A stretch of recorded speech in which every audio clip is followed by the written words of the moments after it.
শব্দ করবে না, আসো আমার সঙ্গে।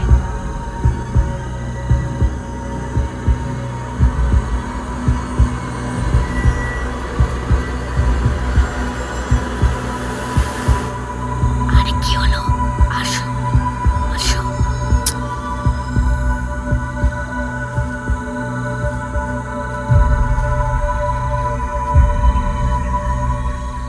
এই দেখো, আমি মানুষ, ভূত না। দেখো দেখো দেখো।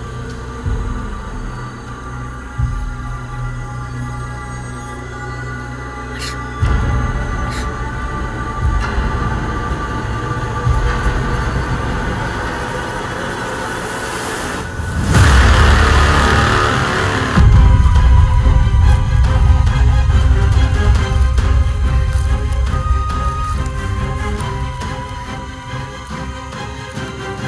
আসো, তাড়াতাড়ি আসো।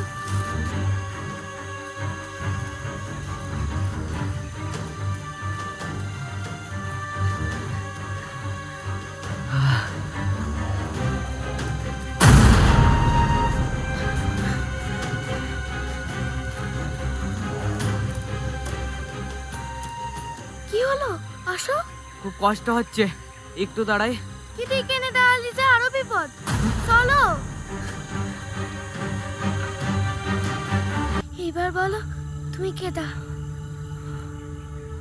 এই গভীর জঙ্গলে একা একা কি করতেছো? সব বলতেছে। আগে বলো, জল কোনে পাবো? পিপাসায় গলা ফেটে যাচ্ছে। একটু দাঁড়াও।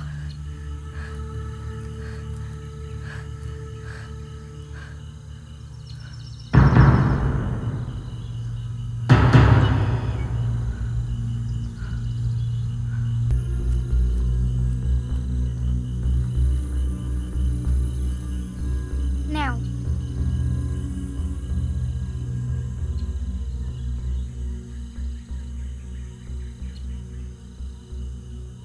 কি হলো, খাও।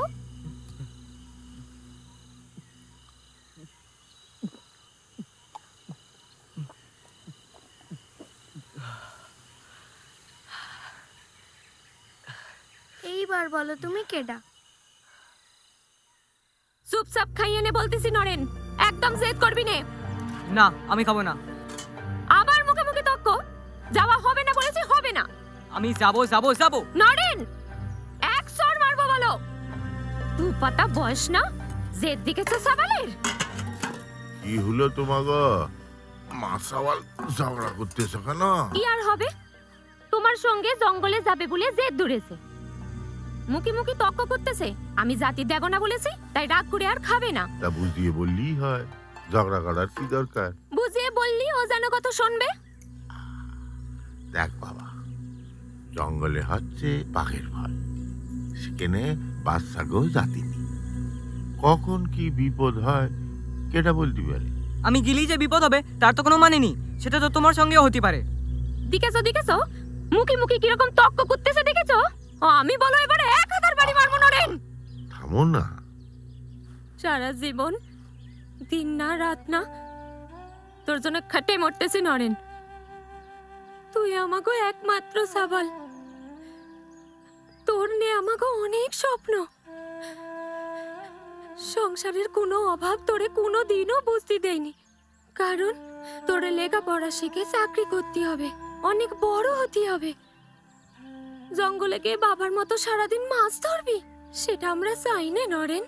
ওখানে প্রতি মুহূর্তে জীবনের ঝুঁকি, আর রোজগারও খুব সামান্য। বাবা বাবা, একবার বাবা, আর কখনো জেদ করবো না। তারপর আমি মন দিয়ে পড়াশোনা করবো বাবা, কথা দিচ্ছি। একবার বাবা, একবার। আচ্ছা ঠিক আছে ঠিক আছে, নে যাব। তবে একটা কথা, হ্যাঁ? এটাই প্রথমবার, এটাই হলো শেষবার। ঠিক আছে। ঠিক আছে, নে এবার খেয়ে নে দেখি।